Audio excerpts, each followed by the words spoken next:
For our next installation, we're going to be installing Toilet's laminate floor in a bathroom. For the very best look, we suggest that you remove the toilet first. But before doing so, I recommend that you call a plumber for advice first. Now a few tips before removing the toilet. I would suggest first of all you shut the water off and that you have replacement bolts and a new wax seal in order to reattach the toilet when we're done. We're now ready to continue our installation in the bathroom. As you can see, we've removed the baseboards. This will allow us to get the underlayment all the way up to the wall. You'll also notice that the toilet's been removed. In removing the toilet though, we've exposed the drain. For this reason, I've put a cloth inside the drain to prevent gases from coming up and anything from falling down the drain. You can also notice that we've changed underlayments from our other installation. In this room, we've selected the Safe and Sound. The reason we've gone with the Safe and Sound is because of its antimicrobial properties and it'll prevent the spread of bacteria.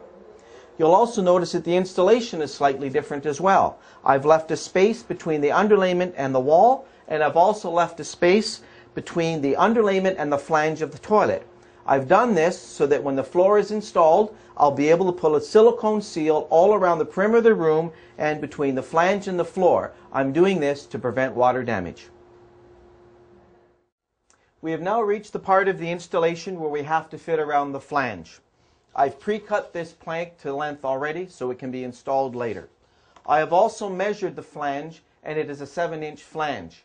By adding a 3/8 expansion around the perimeter, we know that I will need a circle that is 7 3/4 inch wide.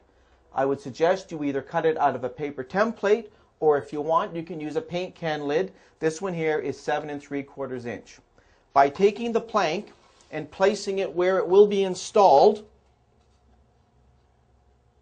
you can now put the template on top and center it over the flange, giving your expansion gap all around the perimeter. Next, take your pencil and you can trace exactly where the hole is going to be, and now you can get your jigsaw and get a perfect cut around the flange.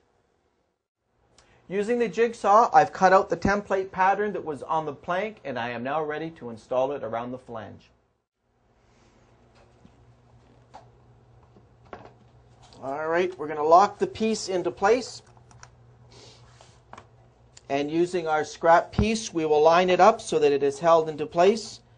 Next, we will use our last board puller in order to engage the two boards.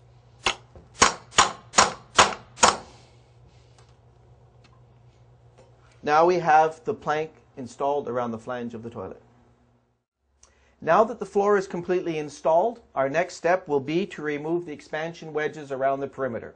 Next, we'll proceed with sealing the perimeter and the flange around the toilet. After that, the only thing left will be to install the baseboards and put our toilet back in.